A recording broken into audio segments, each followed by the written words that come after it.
All right, so this is demo 2 now with PWM switching. Go ahead. All right. So in the previous examples, we used the two signal generators to generate a 60 hertz square wave where it was on and then went off and then the other one went on. So that way it was an alternating square wave. This now is being generated instead of with the signal generators with the Arduino.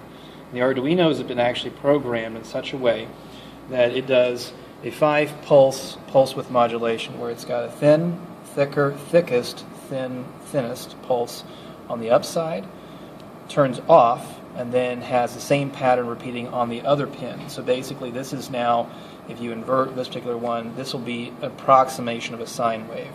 The period is 59.88, the frequency though is about 59.8 or 0.9 hertz.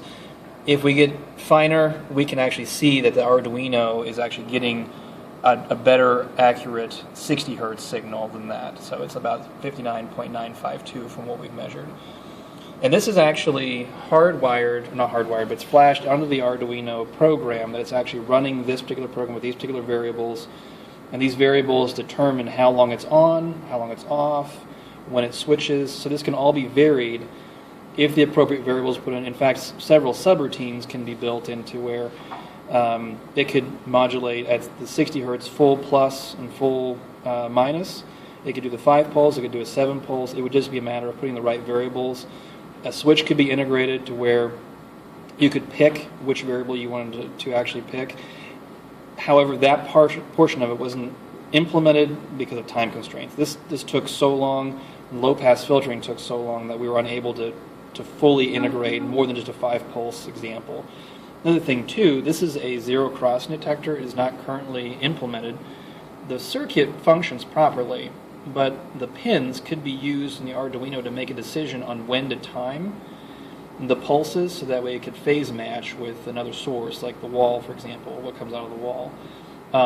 Unfortunately, that logic wasn't able to be built in either. That would take another several weeks of testing that we didn't have, unfortunately. But the possibility is there, and we leave that for a future class or project to actually take advantage of. One thing, too, this is a voltage regulator. This will will take any up to 30 volts input voltage and will regulate it down to 5 to service the Arduino and the zero-cross detector. So that way, if a student were to crank it up by accident or whatever, it wouldn't fry anything. It would, because these guys can take the voltages. However, these guys are more sensitive. So we have the ability to regulate that voltage at 5 volts and just leave it there. And that's already built, it's already hardwired, and it's already servicing the Arduino, as we can see. So the Arduino right now is programmed to put in this alternating pulse waveform, 5 pulses up top, 5 pulses in the bottom. And can you show the math function quickly? Sure. And so this is actually what it looks like. Now there's some cutting off there, and we assume that's probably because of some capacitive loading or some other effect we've not accounted for yet. But if you were to disconnect that, it would actually show properly.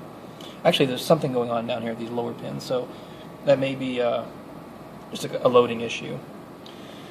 So the Arduino now is, of course, going through the same stages, driving the drivers. The drivers are actually very fast, and they're driving the MOSFETs, which are also very fast.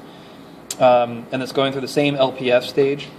Now, unfortunately, because of the late development of this particular PWM, the low-pass filtering was not tuned for it. It was tuned for the square wave, the 60 hertz square wave on and then the low. So unfortunately, when we look at the output is, this is what we're concerned about right here. The output has a lower amplitude than the low-pass filtering that than this full on, full off square wave. We assume that's because of the fact that the low-pass filter was tuned for the other version. Another further development would be to use different components, because the frequencies that come out of this particular waveform here, on the switching side, that show up here are different. The harmonics are different. The harmonics have been pushed to higher frequency. There's still a 60 hertz core frequency, but where the next harmonic on the square wave is 180 hertz, the next harmonic of high power on this particular 5 pulse width modulation is actually at 540 hertz.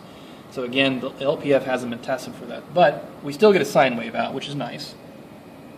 And what we'd like to do, or we'd like to have somebody do eventually, is there's these spikes right here, these voltage spikes coming out of the Arduino, and these just need to be somehow capacitively filtered. We need like a small capacitor here to just clip that, so that way it doesn't spike past that, because that's what we're seeing here as well.